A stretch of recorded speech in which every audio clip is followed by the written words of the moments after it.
Hello everybody, welcome back to the channel. In today's video I'm going to be talking to you about my favorite comfort films because somebody commented on one of my videos, I think at the end of last year, and said they would like me to make a list of my favorite films of all time.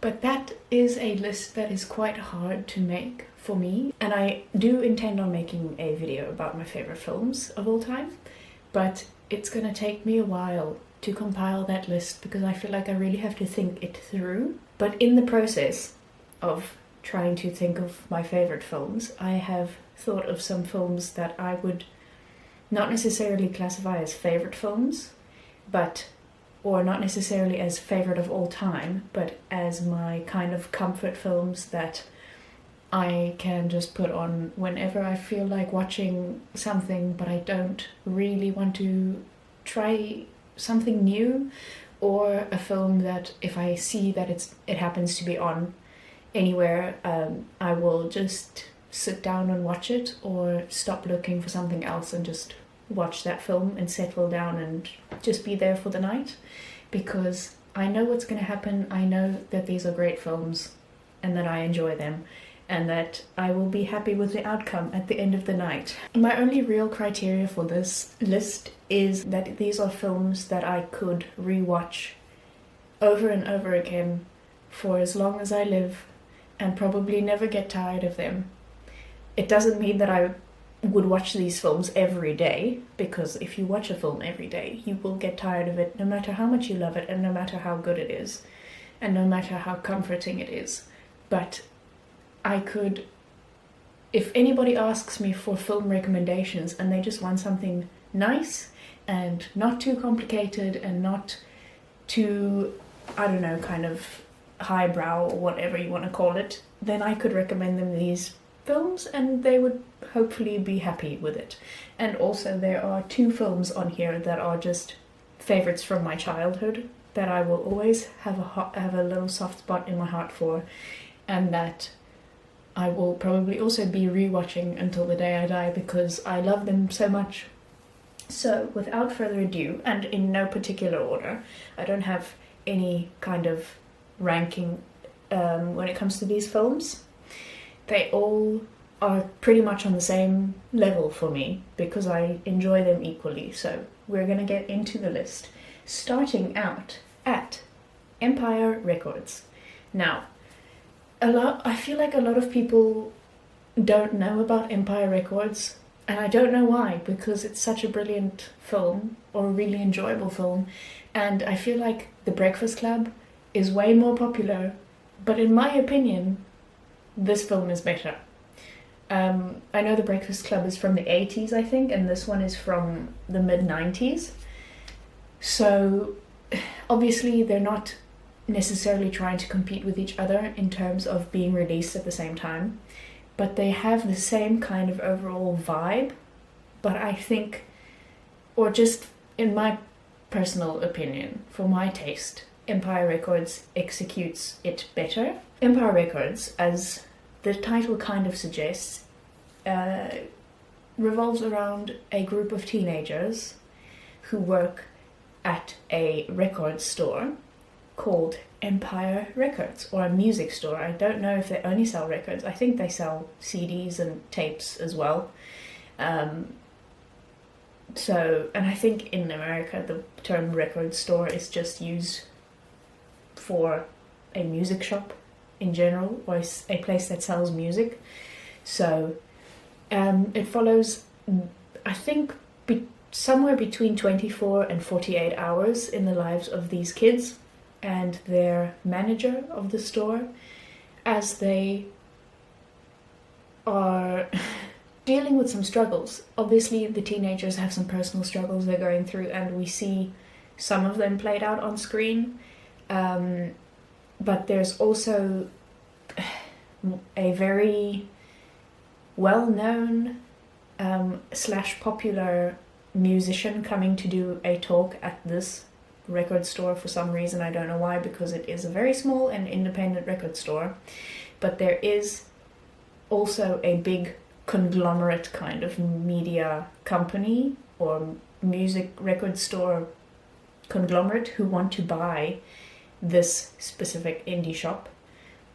And throughout the film, the group of teenagers and their store manager are trying to raise enough money to stop this from happening so that the manager can buy the record shop from, I think, the media company who own it, so that they don't change it into just one of their generic record stores. So, and I feel like I'm not doing a great job of describing it, but also the casting in this film is fabulous, because you have some well-known faces and then some lesser well-known faces. For instance, you have Liv Tyler and Renee Zellweger and Ethan Embry, and apparently, according to this cast list, Tobey Maguire was in this film. I don't remember seeing him in this film. It's a really feel-good film, and obviously it's a kind of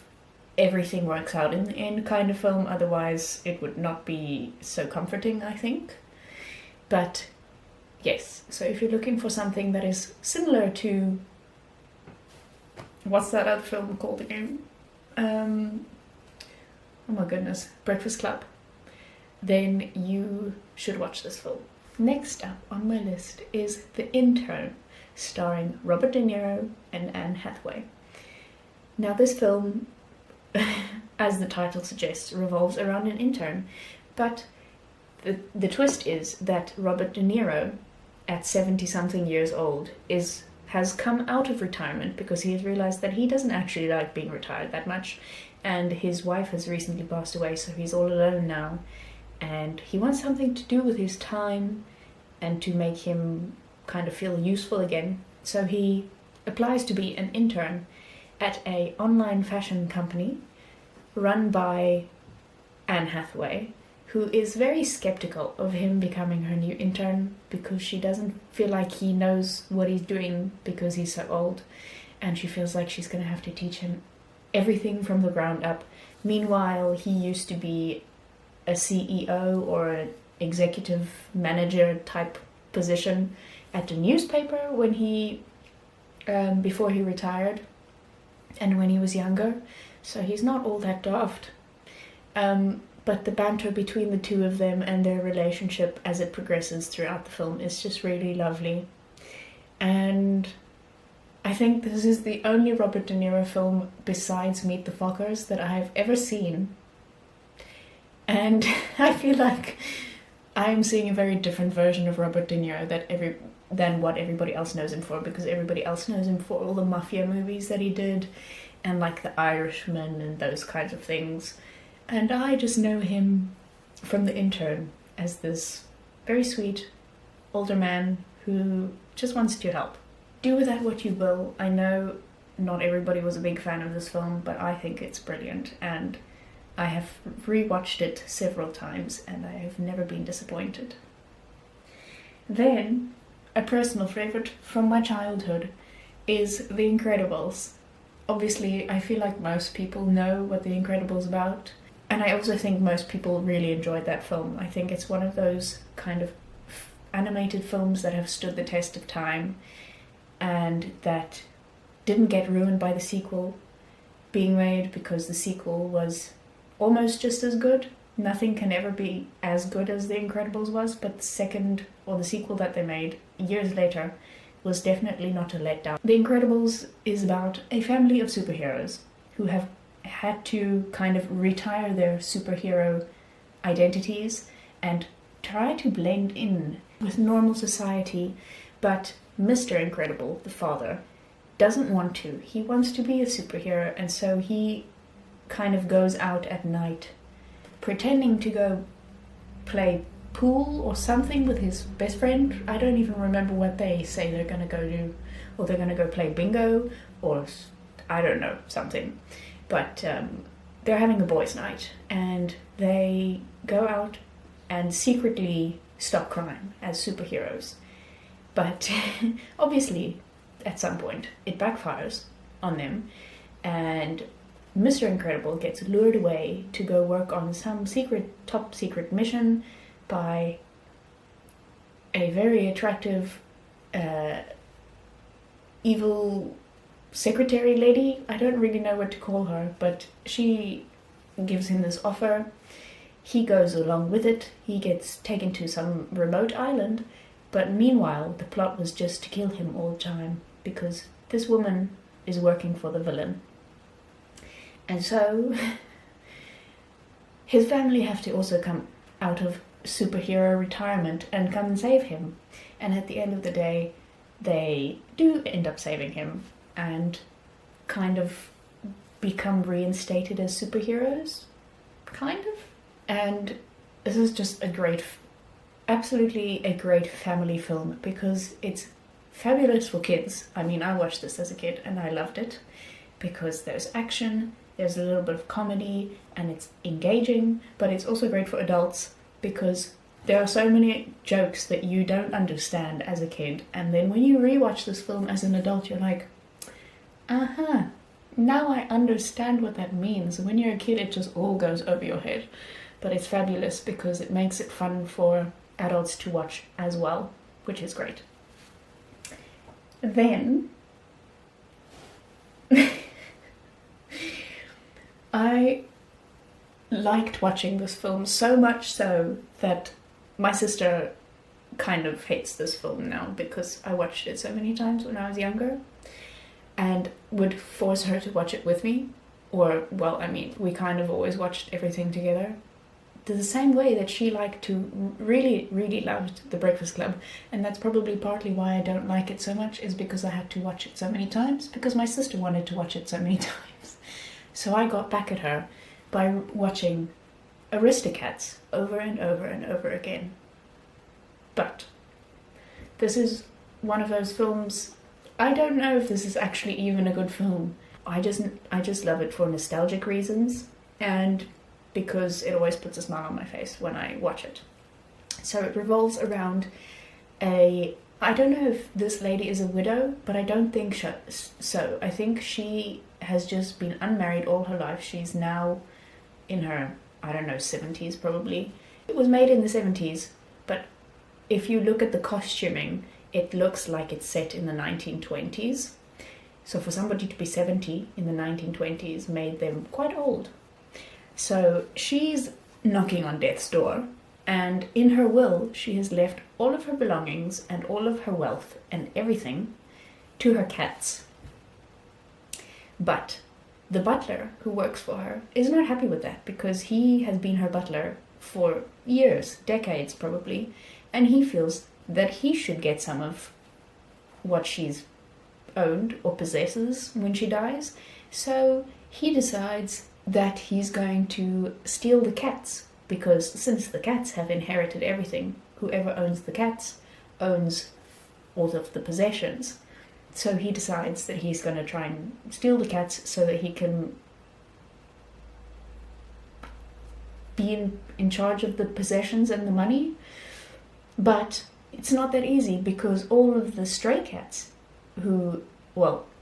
some of the stray cats who have become befriended with these fancy cats, the Aristocats, because of the love story between the mom Aristocat and one of the stray cats. They plot to stop the butler from stealing these Aristocats, and obviously they succeed, yada yada yada. Everything at the end is happy, and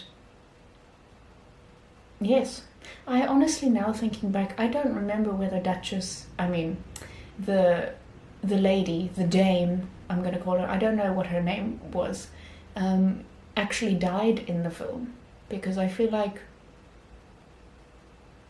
the whole point of trying to get the cats back was so that they could be reunited with the lady. I haven't seen this film in a while, so some of the details, the finer details are foggy in my memory, but it is a great film, and I think more people should watch it. If you have kids, show your kids this film, because I'm 99% sure that they will love it. How could I have a list of comfort films, and not have The Devil Wears Prada on it? How can I do that, really? Anybody who grew up in the 2000s and the late 90s, I feel like, has an inherent love for The Devil Wears Prada. because it was kind of the defining film of the early 2000s, and it's a great film. Obviously, I think everybody also knows what The Devil Wears Prada is about, but just briefly, if you have never seen it, it revolves around Andy, a young woman who has just finished journalism school, or her kind of degree in journalism or whatever.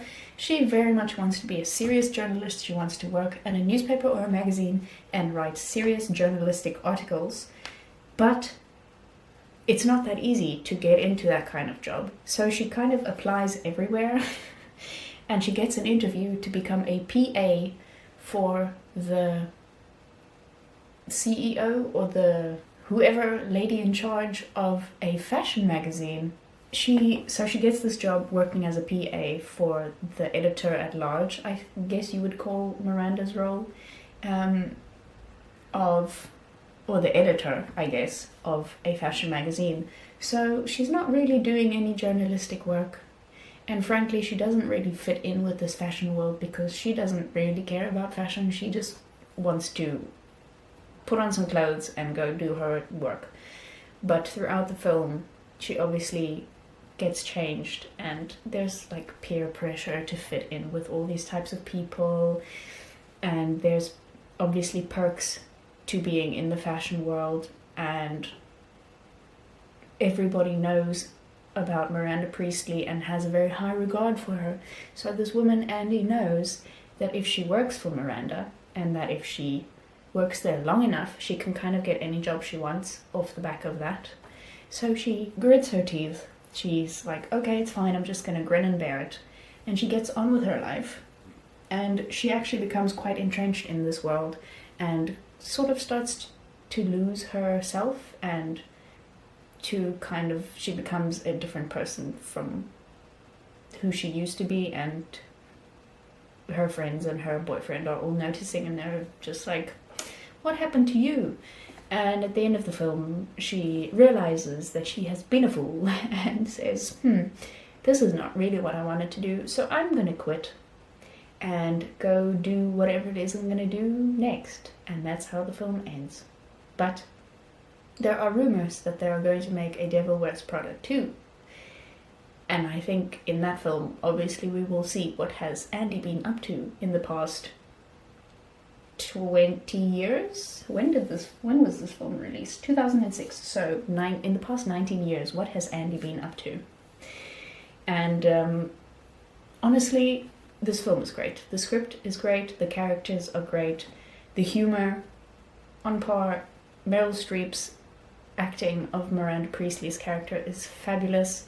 Stanley Tucci is fabulous in his role as always. Emily Blunt is the best bitch you could ever have hired. And Anne Hathaway is the perfect, naive, aspiring journalist. So what more could you want from a comfort film? What more could you want? Okay, my last movie on the list of comfort films is one that I have added fairly recently, because I didn't see this film when it first came out, because when this film first came out I was only 7, and I would not have probably watched this film, or I don't know, really understood most of it or enjoyed it, but I watched it last year, I think, at the beginning of last year sometime, and I have been thinking about it ever since, because I think it is a great film and I really, really enjoyed it. It is No Reservations, starring one Catherine Zeta-Jones and Aaron Eckhart, and of course Little Miss Sunshine herself, Abigail Breslin.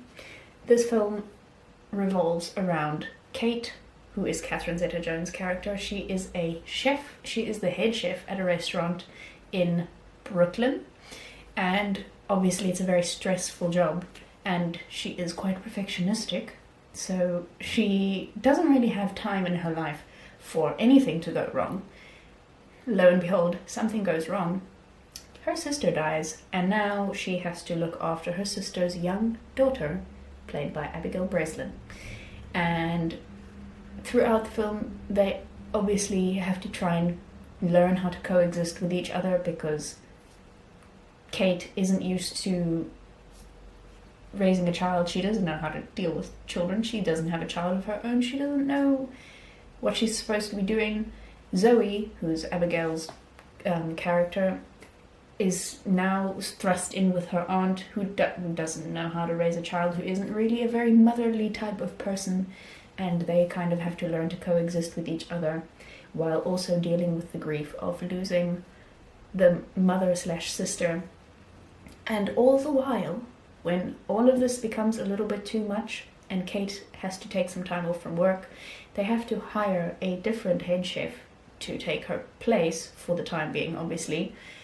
And when she comes back, everything has changed, because obviously the new head chef has his own ways of doing things, and she doesn't like that he's doing things differently to how she was doing them. Obviously they fall in love because it is a rom-com, and they end up, I don't know if they end up getting married, but they end up being together and then starting their own restaurant together with little Zoe, who is somehow part of this restaurant, maybe just like the decision maker of saying, we should have this on the menu, we should have pancakes.